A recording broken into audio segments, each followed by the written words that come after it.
Supreme Court nominee Neil Gorsuch back in the hot seat again today after a week of Senate confirmation hearings. But some of the questions from lawmakers are being called borderline absurd. Fox News legal analyst Bob Massi has been following the hearings very closely. He joins us live right now to weigh in on this. Good morning to you, Bob. Good morning. How are you doing? I'm great, thank you. Let's start with Senator Leahy. This was what he was asking the judge on corporations. Listen, and then we'll get your reaction. Okay. We elevate the rights of corporations over those of real people. And we rubber stamp a president whose administration has asserted that executive power is not subject to judicial review. Okay, Bob. So he's trying to get him in a corner to try to basically show he's for the big people, that he's an elitist, that in fact he's partisan, that he's pro-business, he's pro-employer, he's pro-Trump, and Gorsuch is too smart for this. He basically answered in a way to say, look, again, I will make all decisions that come to me on the law that's before me.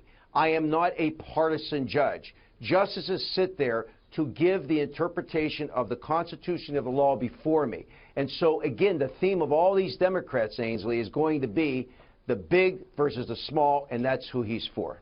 Then Senator Leahy went on to talk about the travel ban. Listen to this question, Bob. Yeah. Would the president have the authority to ban all Jews from the United States? So he's insinuating the president's going to do this, going to ban Jews. Of course, and he said, listen, our Constitution protects the freedom of religion, equal protection of the law. So, of course, this is not something that anybody would consider. Anybody with any kind of brain would not consider this type of thing. But again, they're trying to push him in a corner, Ainsley, to say, look, I believe that because you are being selected, I've been selected as a nominee by President Trump, that in fact you would, support this type of ban. Again, going to the Muslim issue of the executive order, trying again to wedge him in the corner. Everything is designed specifically to push him into a corner to make him look like a partisan judge. All right, here is Al Franken grilling him. Listen to this. It's pretty long, but we'll get your reaction afterwards. To say this company is in its rights to fire him because he made the choice of possibly dying from freezing to death or causing other people to die possibly by driving an unsafe vehicle. That's absurd. Now, I had a career in identifying absurdity.